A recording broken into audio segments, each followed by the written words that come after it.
Hey everyone, how's it going? I hope you're all doing great, following the 3 H's of the channel and all that good stuff. And in this video, I have a whole bunch of encounters with various things. Not all of them are cryptids this time either. But yeah, pull up a stump with me, and I hope you enjoy the video. Thank you for watching. Oh, and if you hear a little bit of white noise or some noise in the background, it's probably my fan. I try my best to keep it out of the audio, but it's hard sometimes. So anyways, just letting you know. I hunt on a deer lease up in northern Texas, but this particular time, I was hunting for boar in a dense hardwood bottom. I was hunting with an open sight Wasser 10 AK while in a tree stand. The brush is about 40 meters or so in front of me. About 30 meters in front is a feeder. It's getting around dusk when this happened. The sun's just barely hanging in the sky. I was watching two deer nibble on corn in front of the feeder. Suddenly, the deer get spooked and run. And not like a normal thing either, where an animal makes a noise and they trot away. They were full on looking one way, looking the other, and then hauling ass. And then I hear something. It starts off low, but quickly I realize it's a guttural, horrific roar. A few seconds later, something is in the brush 30 meters in front of me. It moves back and forth, snapping twigs and crunching leaves. This goes on for at least 5 minutes until the sun is completely gone out of the sky, and then a terrible smell enters my nostrils. It's so bad that I start gagging, like I can't even handle it. And then I make a mistake. I fire into the dirt.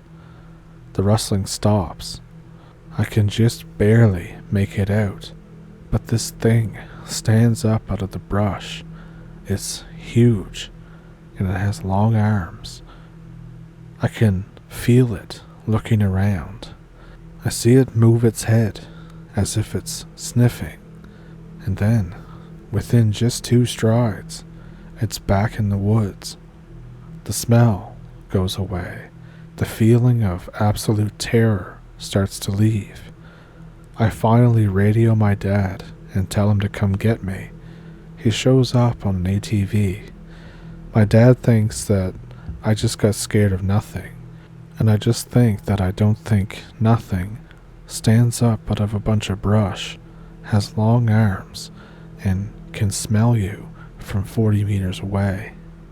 Then again, he could be right. Sometimes the forest does play tricks on you, but in this case, I don't know what the hell that thing was.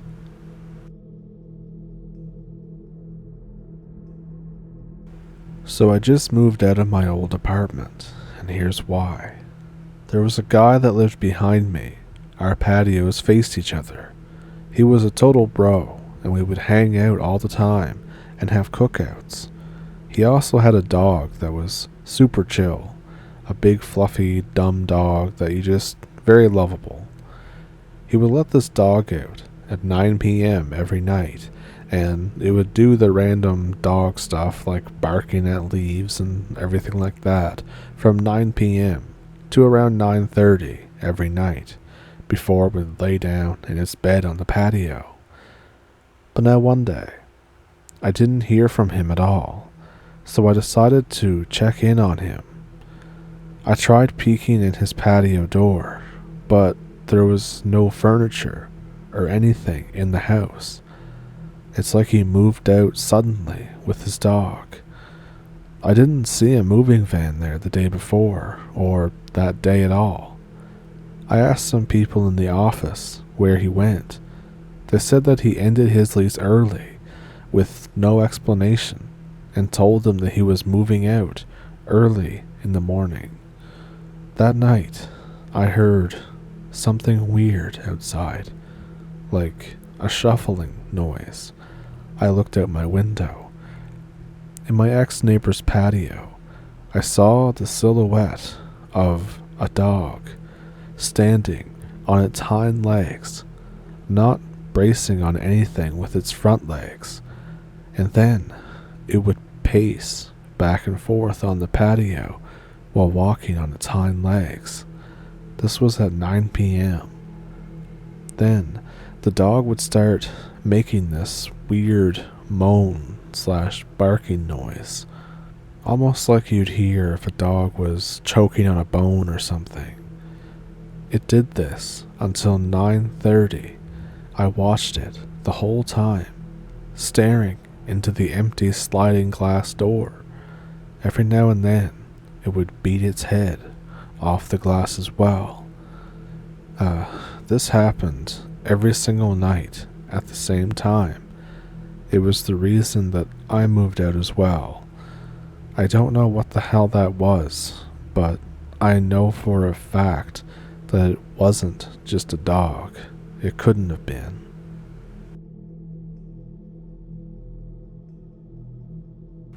This story was sent in to me by Jeff, so Jeff, I hope I can do your story justice. In 2008, I arrived home about 9 o'clock Eastern after a night of adult hockey league. I was a bit wired from competition, as anyone who plays sports would say the same. I'm a big reader, and I was finishing a book by Whitley Strieber called Communion. I got done at about 1:30 a.m. Eastern. I didn't drink, but I smoked a little during this time. I was reflecting on what I just read, as I always do, focusing on the last image of the book that the author said what he'd seen and come in contact with. At 2 a.m., I heard a voice out in the open say, "Why are you smoking?" as I was smoking a cigarette. I replied, "'Cause I'm addicted."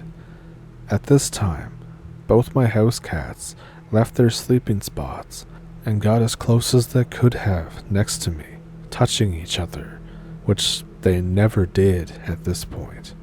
They were both nervous, with the hair on their tails extended and looking towards the fourth bedroom. That's on my lower level. My house was a bi-level one. I used it as storage. It had a closet and 2 storage cabinets. The doors to the room were closed. I opened the doors. They were French doors. And to my shock and surprise, all the doors were open. The hairs on my arms and neck were standing. I truly felt like I wasn't alone. Living in the US, I had a couple firearms, which were in my master bedroom upstairs. I went upstairs with both of my house cats hovering by my ankles, which they never did before or after this, and I passed through my upstairs kitchen and went to my master bedroom. I grabbed my semi-auto shotgun and pulled it into bed with me. Those 2 house cats climbed under the covers, something they had never done before or since. In my room, I had a large mirrored closet door that showed the hallway leading to it. I could see the top of the hardwood stairs through the reflection. I heard a distinctive something walking up the stairs from the lower level, and with hardwood steps, anyone would attest that they make noise. I waited to see someone or something once the steps ended after reaching the top, but I saw nothing. But my tabby cat growled, and the calico cat got as close as she could to my underarm. I thought and convinced myself that it was an intruder. I racked a shell, and with some kind of anger or bravery, I leapt from my bed with my shotgun and proceeded to the stairs and kitchen area. With my loaded shotgun, and to my shock, I found all the kitchen cabinets and doors were open, just like the lower level storage area. When I originally came upstairs, all the doors were closed. This happens in the middle of a subdivision where all the houses are in very close proximity to one another. I backed up to my bedroom, scared to death, with a shotgun in hand. It was now 3 a.m. I didn't sleep. I just stared at my mirrored closet doors, facing the hallway and stairs until 7 a.m. I eventually passed out, missing work. I wasn't able to sleep till after 3 a.m. for the next 6 months after. I haven't had that kind of experience since. I can't help but think that that book by Whitley Strieber had something to do with my experience.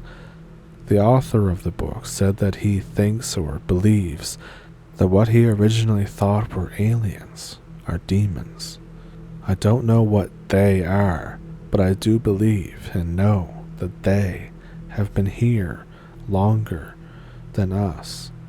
This is my first public share of my experience, and your candor and cadence has made me want to share.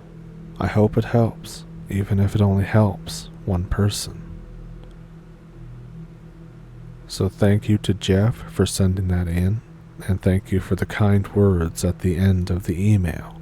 I hope I could do your story justice.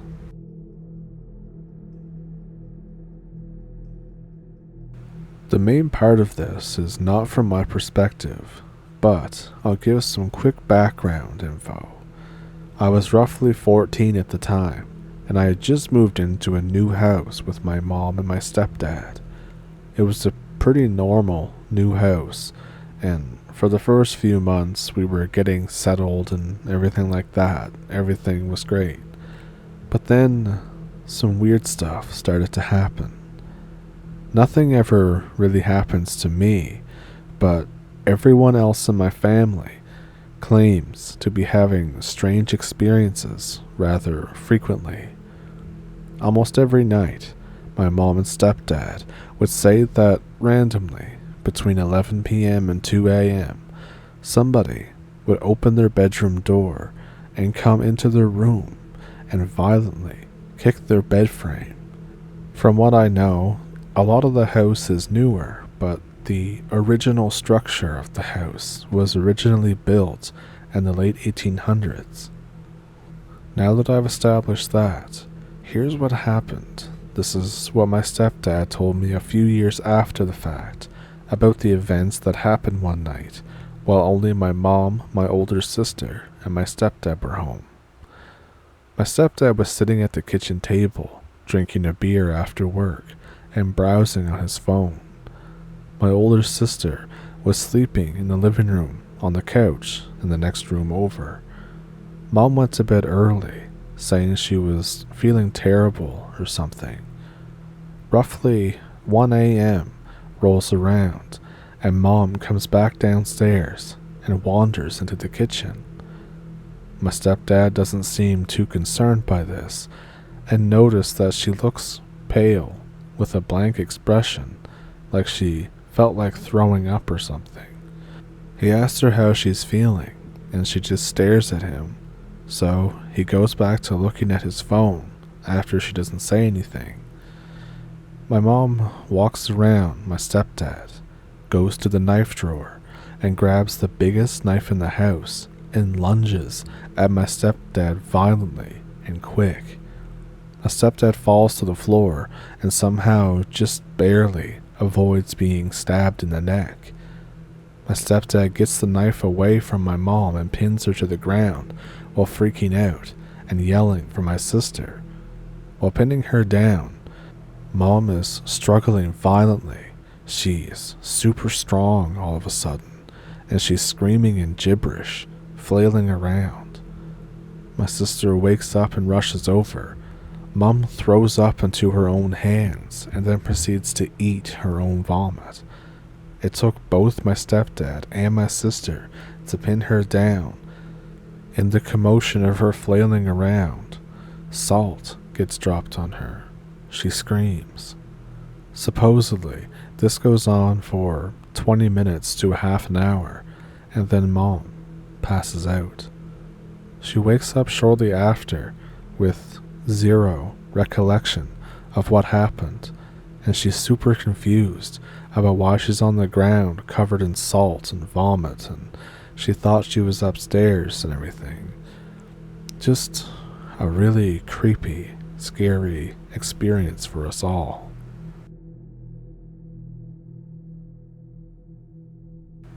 First off, I have to admit that this didn't happen to me. It happened to a close family friend, so I'm 99% sure that he's telling the truth. And those family friends look down on lying. So, I was on a fishing trip with my family friends. We were out on the water. We were fishing from dawn until dusk. At night, we started cracking a few cold ones just to get the conversation started. Probably about an hour of just having a few laughs and a good time. We started talking about the paranormal, ghost stories, and eventually we get to Bigfoot. And my friend Dave, who's super into Bigfoot, pipes up. Dave steps up to our not-so-good fire that we had set up, and he tells us of his hunting trip out in Medicine Lake, Montana, back in the late 70s. The rest will be from his perspective. So I was around my late 20s.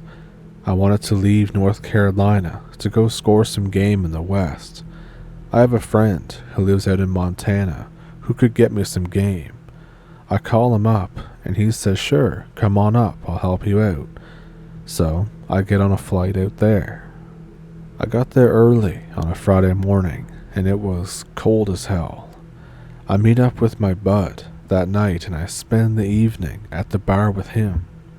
The next morning, I get to meet his other friend, who's a Native American guide. He's a very humble Sioux man, and he greets me and shakes my hand. He looks me up and down and tells me to get my shit together. I ask, "What do you mean?" He says that we're leaving at 3 o'clock in the morning. I go back to my friend's place and get ready. I take a nap, obviously. I get up around 1 a.m. and I get ready for the hunt. I meet up with Paul and begin the walk. He says that we'll be at Whitetail Heaven at about 4:30 a.m. After walking for what feels like ages, we get there. It's this big flat open field with these huge chicken farms that are miles in the background.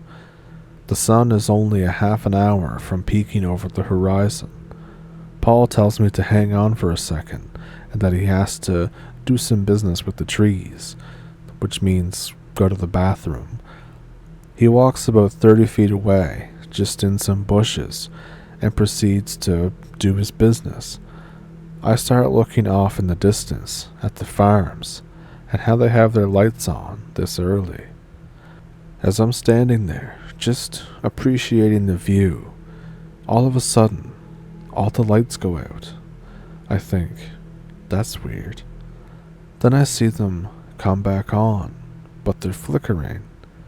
I realize very quickly that they never went off, and it's something running at me.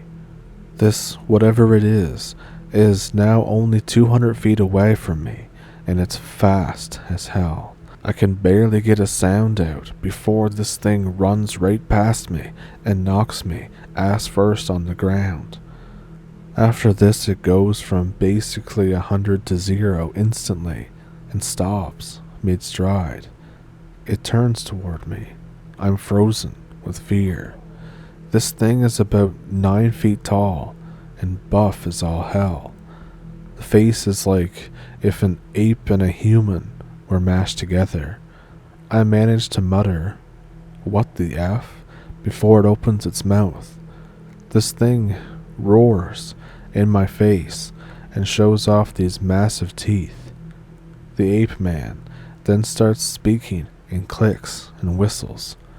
I can't understand anything, but I somehow get the impression that it's asking me why the hell I'm here. It looks off into the horizon, then takes 3 steps toward it, and is basically 40 feet away within the blink of an eye. It howls into the woods, and then the woods starts screaming back with the sound of what sounds like many, maybe 100 of these things. Bigfoot, I believe. The ape man takes a few running steps and is gone back into the woods. I look around for my guide, who's just now coming out of the trees, and he is spooked. We turn and run away. He tells me this place is called Bad Medicine Lake by the natives, due to the creatures that live there. Now, after hearing this, everyone around the campfire is frozen solid, me included. Everyone went home that night, freaked out.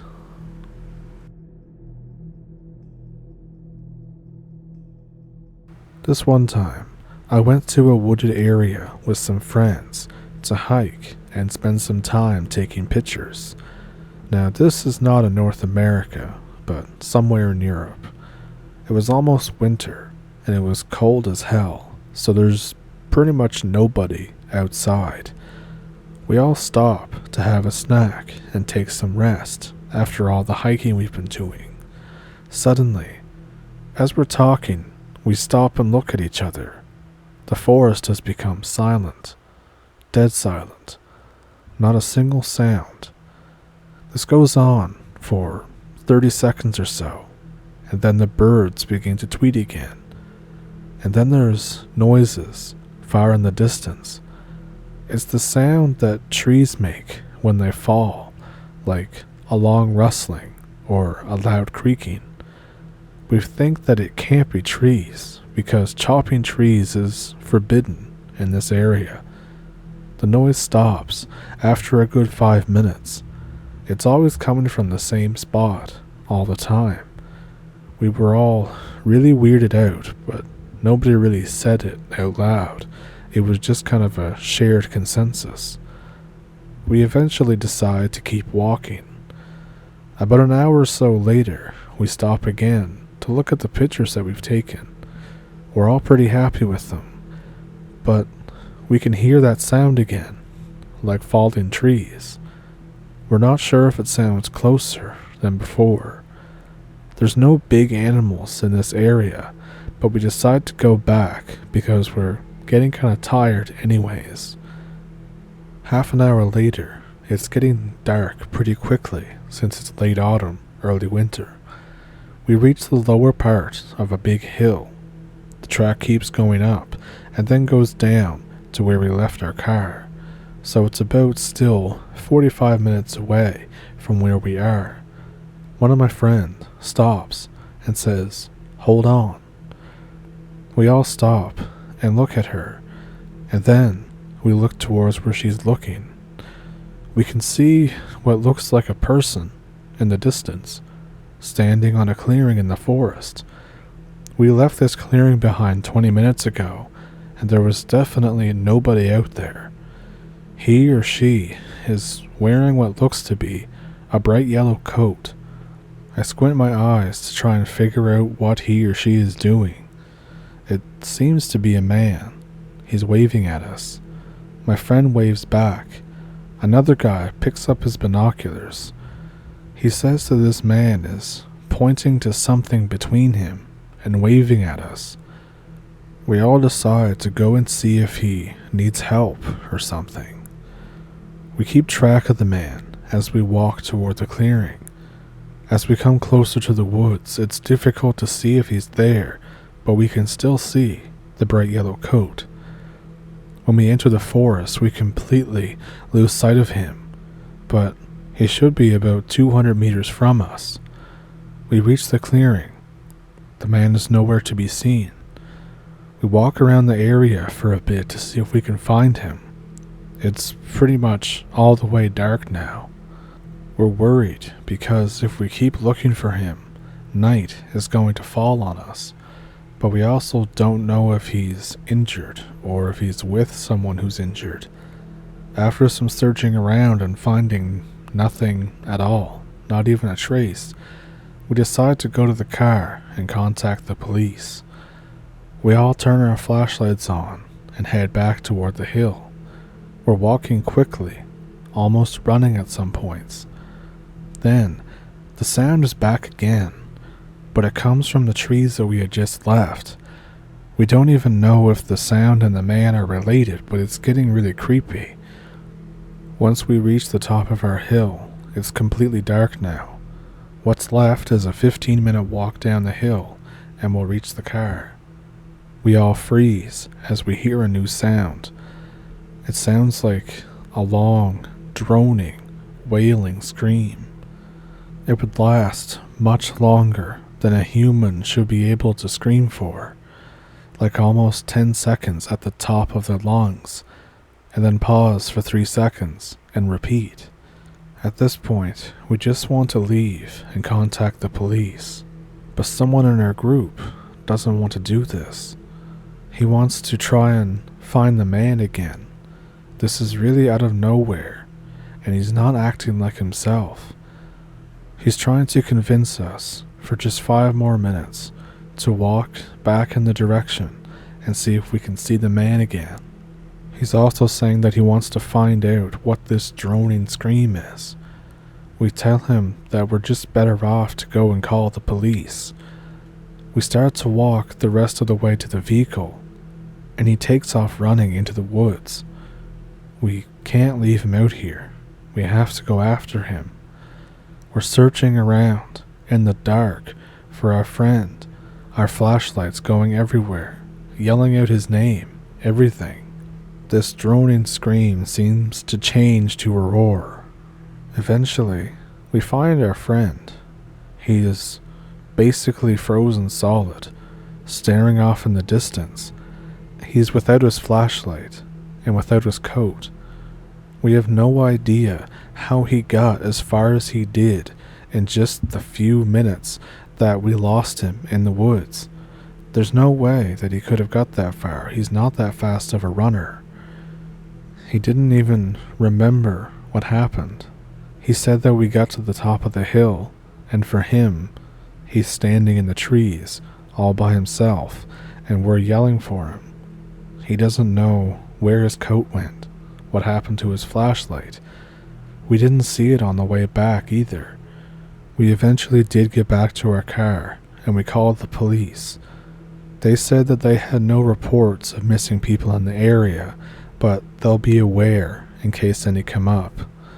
They tried to calm us down, saying that whoever the guy was is probably fine, but they wouldn't really answer us when we were asking about the droning and the screaming. They seemed to brush it off. This was not the first time that we went there, and we came back several times after that. We heard the same noises a few times, not the screaming, but the weird tree falling noises. But now recently, we were in a town nearby, and there was just 3 of us this time. We were having breakfast in a cafe. We overhear some man speaking with a young woman about forests and stuff like that. One of my friends walks up to him after they finish their talk and asks him if he's seen something weird. I come over and I tell him about the noises. He said that he's heard them in different parts of those woods, and that they seem to draw people out to them. He's talked with other people who have heard them too, and not just in the winter, but all year round. I really want to know what's going on in that forest. I'm scared, but I'm so curious.